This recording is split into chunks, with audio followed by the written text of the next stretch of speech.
Hey there, YouTube. This is John Burns. This is just a little bonus video I wanted to put out there. Not as serious as some of my other videos, but it's about one-piece molds.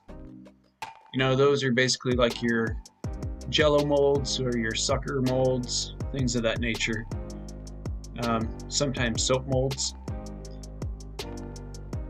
So I made these low relief pieces, and I had them prepped, setting to the side, knowing that while I was working on my other sculpture, I would be mixing up silicones, so I had these prepped and ready to go, and I thought I would share this with you. So after I mixed up a batch, before I applied it to my larger, more complex sculpture, I took some right off the top and poured it on these one-piece molds. So I did a high pour that helps reduce bubbles, and you pour it on the high points and then it flows into the lower points, and that helps prevent trapped air. And the clay walls, that's just some oil-based clay that I'd rolled into a kind of a long tube section, and then I pressed it flat.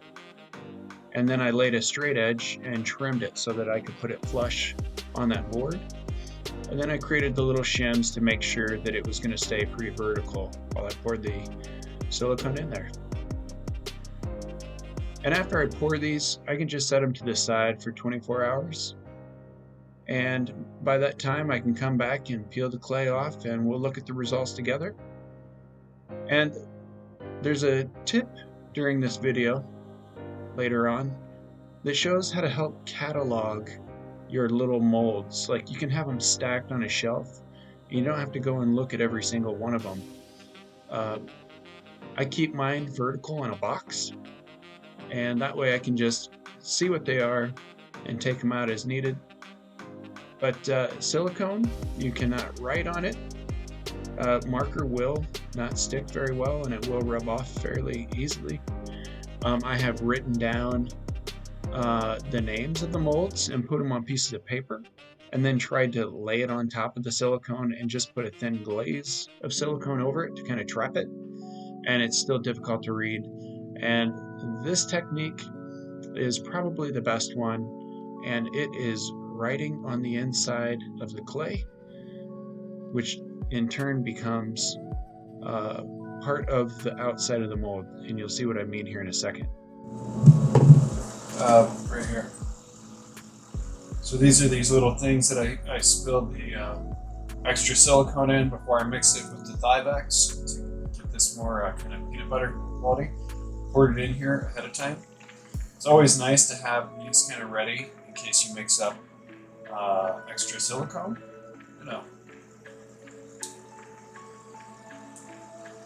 And these are for a different project, but this is just a little tip.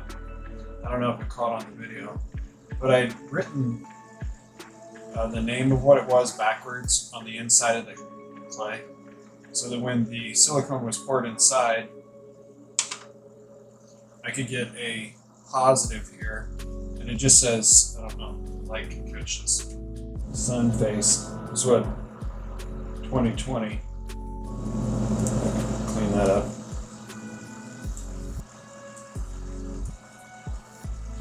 See if I can lift it off though. Yes. There's my little sun face. This thing is only about 1/8 of an inch. This is going to go on something larger. This is not really a piece in itself. So here's the mold. That looks pretty good. It's a good mold. So there's that. And there's this one. Again, I wrote the name of it on the inside of the clay here.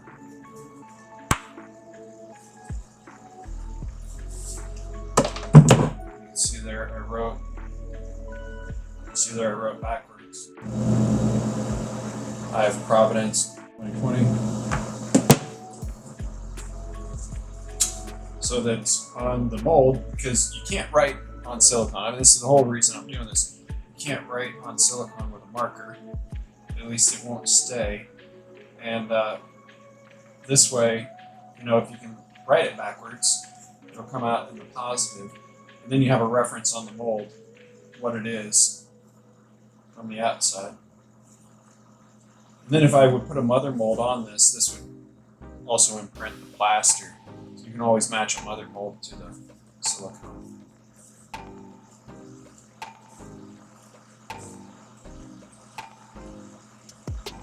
I suppose that doesn't need to be on.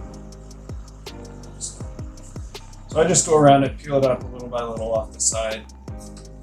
And then it should come up. There we go. And this silicone, so in the middle of the eye, this is just a little, put a point in there and kind of swiveled it. But you know, whenever you swivel it like that, there's a kind of like an hourglass shape, one on the top, one on the bottom. And the silicone just rolled right down underneath inside that hole and filled up that spot. So, you know, I can always count on that being there when I make a casting there. So, and I hit these with Krylon Crystal Clear, so that takes your clay and makes it look more like polished stone. And what that also does is helps the casting to have more of a flat, polished surface instead of that toothy texture of the clay. If you like the toothy texture, go for it. But I've noticed bronzes tend to have more of a sheen or reflective quality in the actual casting, which helps the shell break loose, and it just falls off more easily. There's just a different quality, I think, when it comes to the patina. Whereas if there's a tooth, the shell will come off, but there's a lot of residual, a lot more sandblasting and stuff like that. So, I could just pull that off. Just pulled off the end there, and there's still that little part, and that's cool because that for me is dead center, and I'm gonna need that later. There we go. Have these molds ready, so when you're doing work like this, or not molds, have the pieces prepped for molding for these simple one-piece molds. These are fun to have around. Just thought I'd share this with you. So, all right.